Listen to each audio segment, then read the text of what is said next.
Redeemer.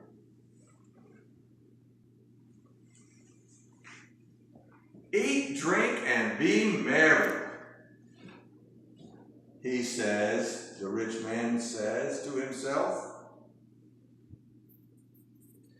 But Jesus says in another version, beware of all types of greed.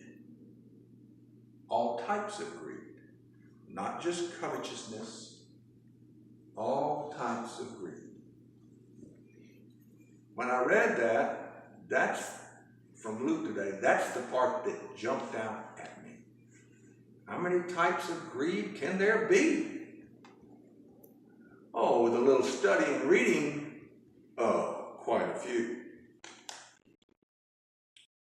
Greed is defined as the inordinate desire to acquire or maintain money, goods, power, status, or influence. Well, that's just a bunch of different types of greed right there. I've certainly lived in some of those greeds. We live in a greed world. There's greed all around us.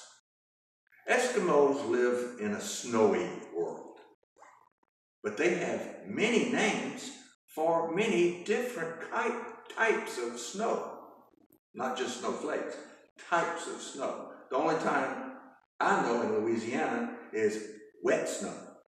But as I understand, there's dry snow, powder. But there's lots of types of snow and there's lots of types of greed.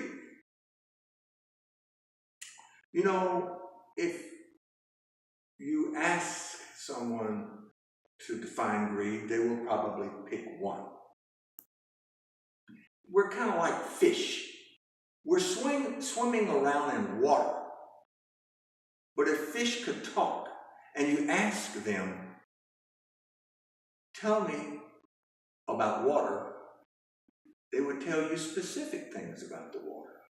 Is it murky water, salty water, fresh water, briny water, sea water, river water? Lots of different kinds of water, lots of different kinds of greed.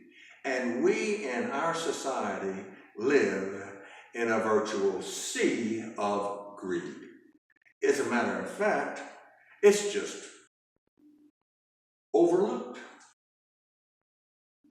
We're in a sea of capitalism and marketing.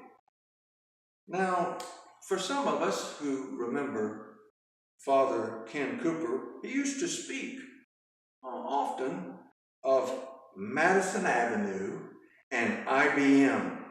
He said you could tell a Madison Avenue or an IBM man by the way they dressed.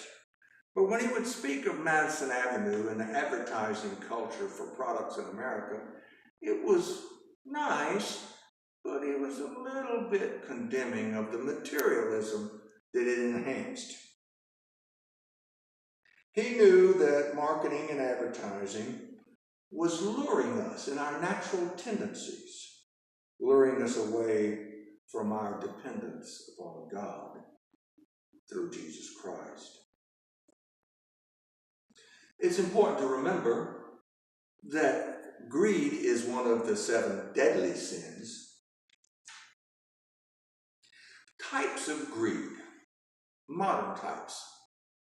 We could say, are we the shopping type of greedy person? Or are we the saving money type of greedy person? Are we planning for the future? Or are we really hoarding our capital?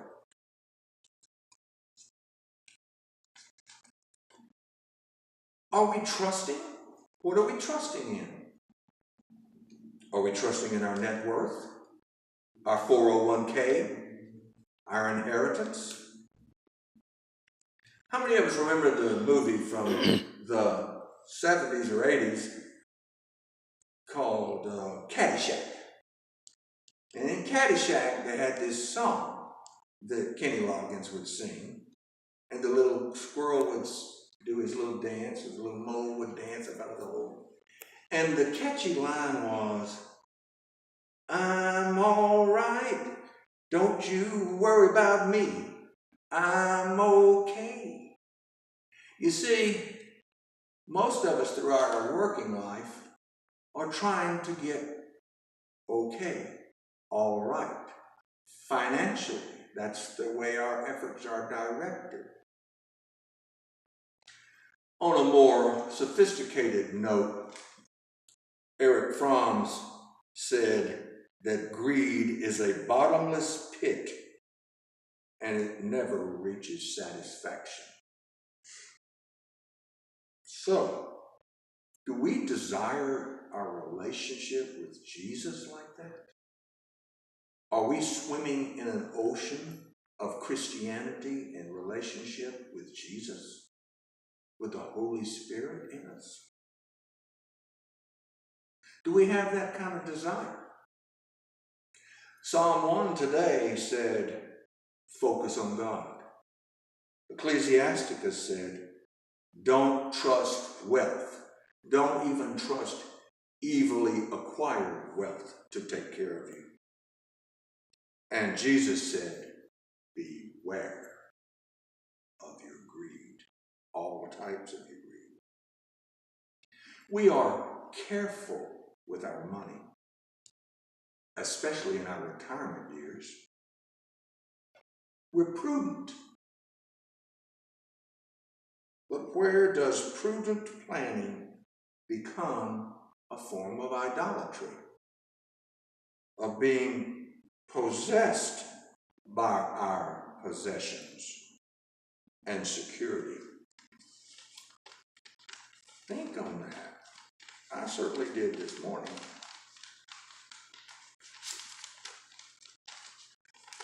In the 60s, to recount another song, the Beatles sang about poor Eleanor Rigby, who picked up the rice to get something to eat.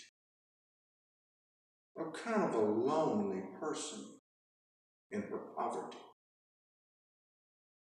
In response to that, there was a band in the 70s called America. And it was a much more positive note about what your life could be like. And one of my favorite lines from that is, don't give up until you drink from the silver cup and ride that highway in the sky. Don't give up until you drink from the silver cup. And later, Dan Peake, who wrote the song, added, and give your life to Jesus Christ. Dan Peake lived rock, roll, sex, and drugs for about 4 years of his life. And one time he was sitting in his wealth, looking out over Malibu Beach in his $1 million mansion, sitting on a carpet that cost $10,000. And he thought, it's nothing. I've had it all. I've tasted it all. I've left my Christianity of my youth, and I have partaken of all the illicit pleasures of life, and I've got it made, just like the man with many barns now to hold all his wealth. He said it was nothing. He fell on his face on his rug and said, God, help. Make a change. Bring me back into your world. He said in 2 months, everything he had fell apart. The band fell apart. His house burned down from a California fire. People quit, had financial problems, and he just had to tuck his tail and leave town. He went down to the Cayman Islands for 15 years with his wife, who helped him write that song. And for 15 years, about 4 hours a day, he read the Bible. I'm not the same person I was when I went down there, he says. So he started what they call the Christian rock movement with those verses that he changed in 1986. Don't give up until you drink from the silver cup and give your life and attention